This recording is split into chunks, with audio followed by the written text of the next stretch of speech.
In three, two, one. Hi, guys. Welcome back to the I Am Avery podcast, and I'm your host. I'm Avery. I was about to say I am Avery, as you know. But today I have a special guest, Dr. Catherine Darley, and I will let her introduce herself. Hi, everybody. So glad to be here. I am a sleep specialist, and my favorite group to work with is teenagers because teen sleep is really challenged by a lot of our social setup and particularly school start times. And when teens don't get enough sleep, it has a big impact on their mental health. Oh, yes, I can connect with that greatly. But I think right out of that, we can just start with my first question is how many teens are sleep deprived? It's actually about 80% of teens who are sleep deprived, and in the upper grades, closer to 90%. So that is really concerning. Teens need somewhere between 8 and 10 hours of sleep. But sometimes when I say that, people will think, well, so long as I get 8, I'm fine. But it's really a bell curve. Think about any human characteristic, like how tall you are. People fall on a bell curve, and just like with height, it's also equal, the same thing in sleep. So you may need 9.5, 10 hours of sleep. Your friend may need 8.5, but if you don't get that 9.5, you're going to have problems. And I have a daughter who's 20 now, and when she's home to visit, she's often sleeping from midnight or 1 until 11 o'clock in the morning. She's just out of her adolescence and she still needs that much sleep.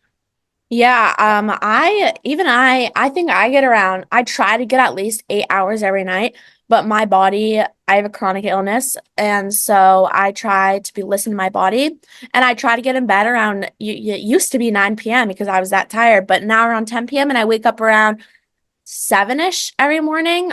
So I try to get at least 8 hours, but of course it feels better when I get more, and then when I get longer than that, then I feel still sick. I start feeling like not good.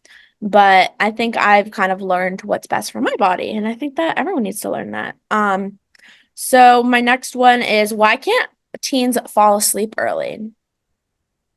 That is a super good question. What happens in adolescence, and actually it's one of the very first signs of puberty before people have a growth spurt or start getting broader in the shoulders or other hair growth or whatnot. One of the very first things that starts to happen around age 10 or 11 is our body clock shifts later. And that is a really dramatic shift in what time our body is sleepy. It's called our chronotype or biorhythm. And so we continue to shift later until about age 20, 21 for women, 21, 22 for men. And at that age, you're going to be the most of a night owl as you'll ever be. And then gradually in adulthood, we start to shift and to be more morning people, but that's quite gradual compared to adolescence.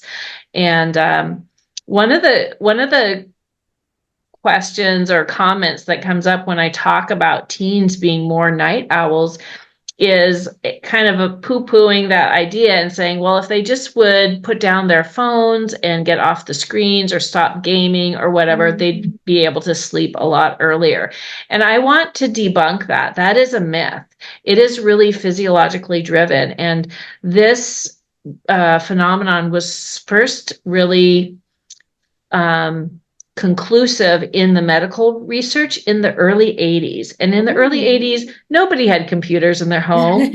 Families had like one TV, and it wasn't in people's bedrooms. There certainly weren't cell phones, but still that shift in the body clock into adolescence happens then. And if you look at cultures around the world today that don't have electricity, that don't have cell phones, it's still the teenagers who are on the latest schedule.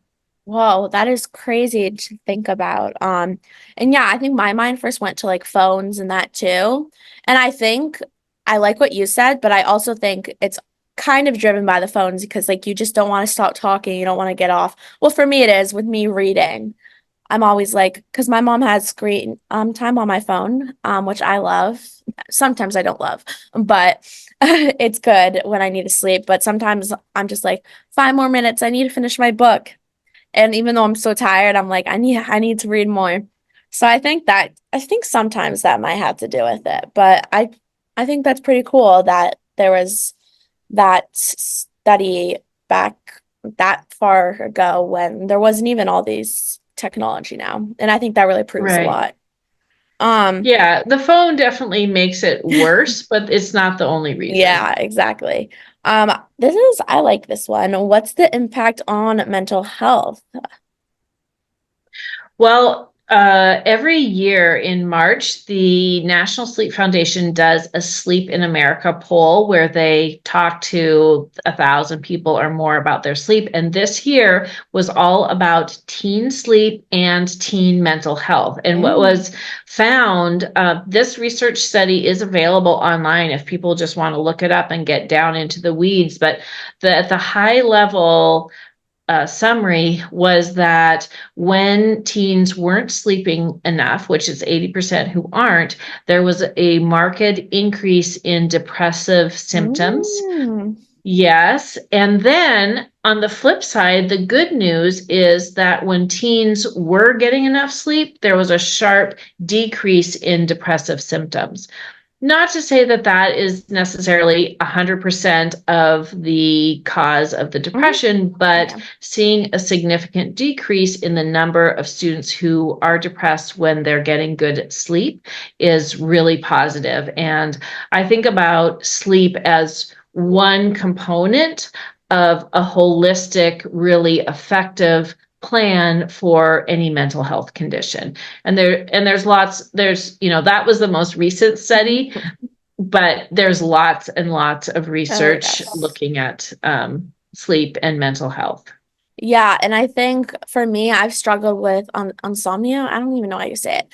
And I'm on melatonin and trazodone because of it. And at first, it was not, it's helping, but at first, it made me feel worse. And then I started, there's a difference between good sleep and bad sleep, I think. And it was just bad sleep. And I don't know. I don't really know how to explain it, but now I just I go right to sleep. Unless like I don't feel good, like stuff like different things. But now like I go to sleep and I fall asleep within a few minutes. And that was really a struggle for me the past few years. I've also had other reasons for it, like PTSD and all that. But I really noticed what good sleep does for me, and I it makes me way happier than when I don't. So I think that proves something.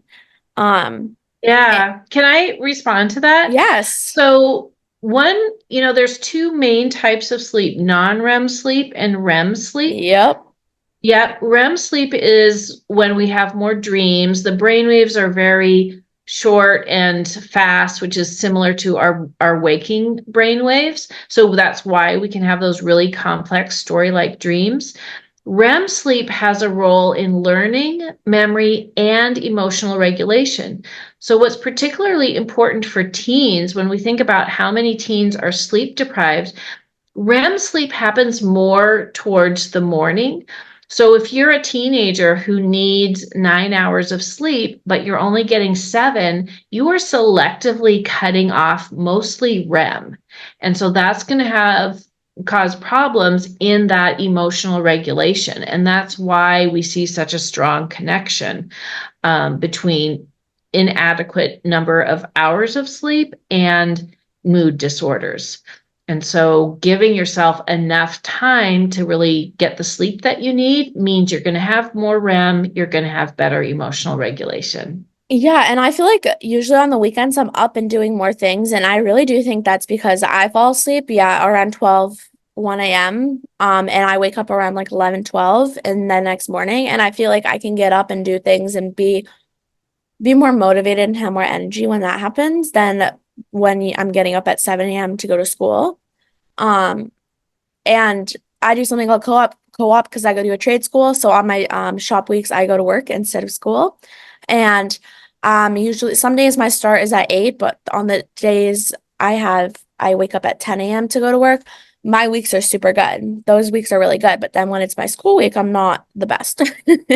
Right. I mean, that totally makes sense. And the unfortunate thing is that, many teenagers, most teenagers are having hmm that same experience where they're getting up at 7 for school and therefore their week is not the best, as you Yeah. just said. And there's actually medical recommendations from the American Medical Association, hmm all of the sleep associations, pediatric association, that high school and middle school should not start any earlier than 8:30 in the morning.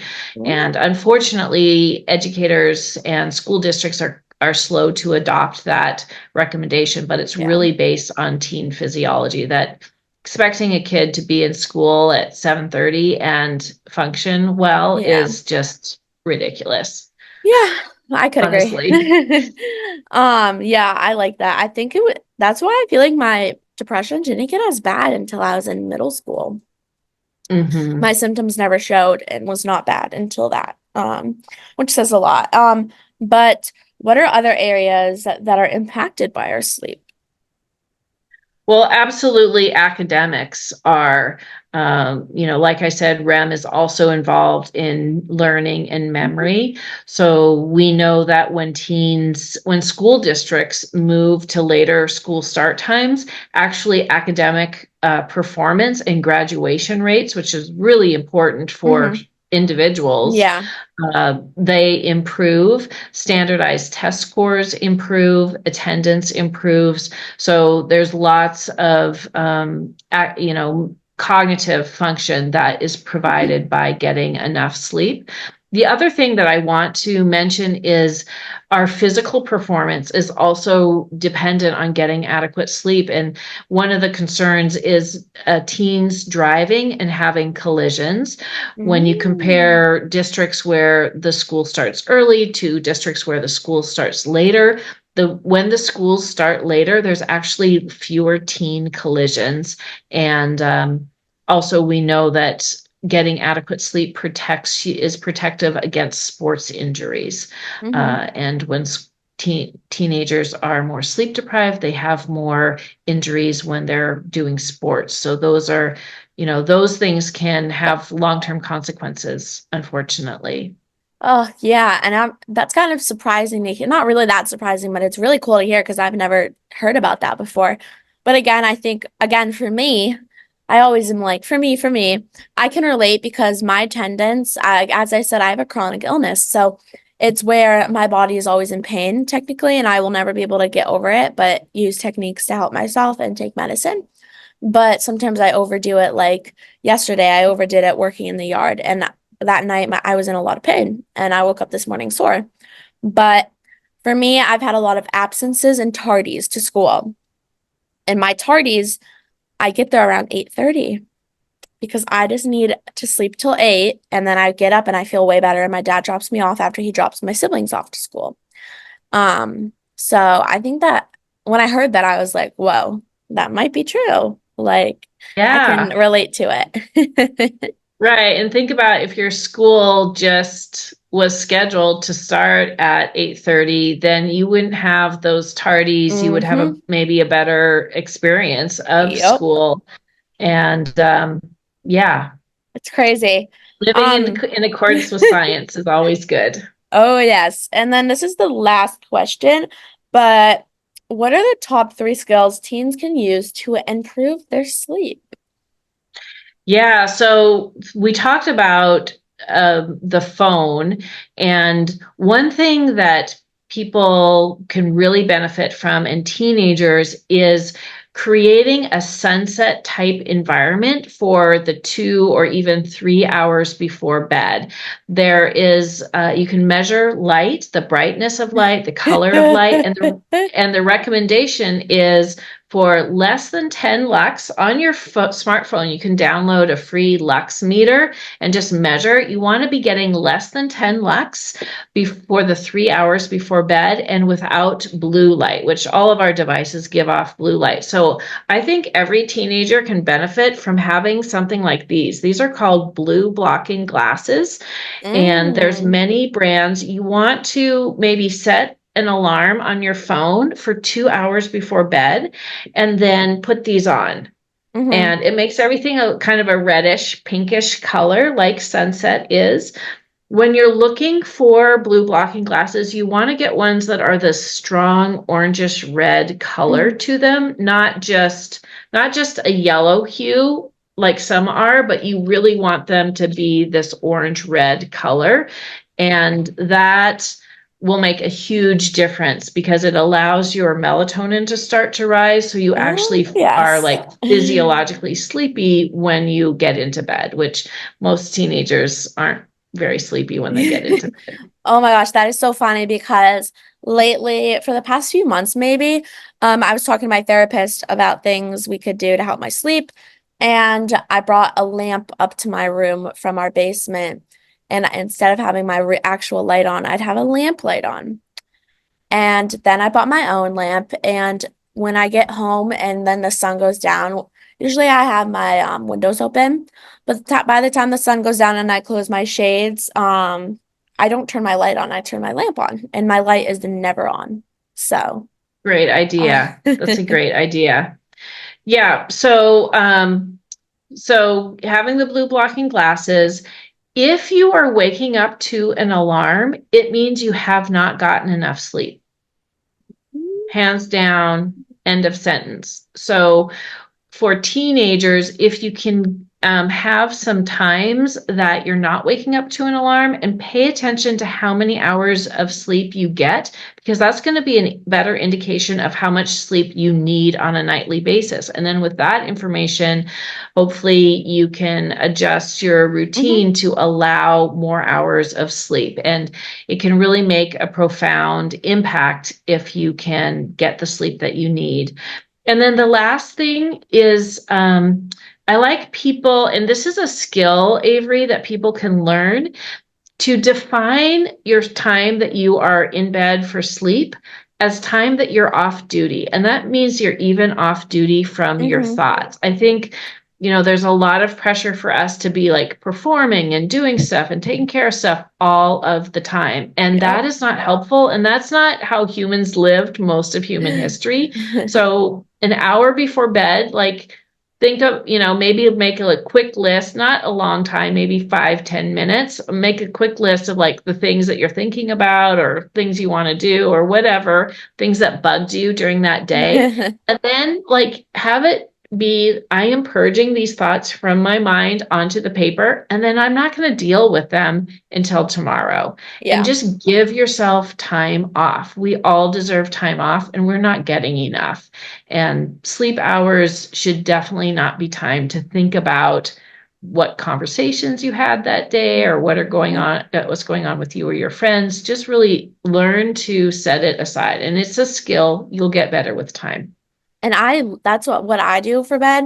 Sometimes I am stuck on things, but I like to make up a story in my head that I want to happen in real life with certain people. Like that is always my go-to. And I feel like I hear a lot of people saying the same thing. Um, but if like I have a crush on a boy, like a scenario with that, like stuff like that, and it puts me to sleep. So I think it's better than just sitting Absolutely. there and thinking about things. So I love it. Absolutely.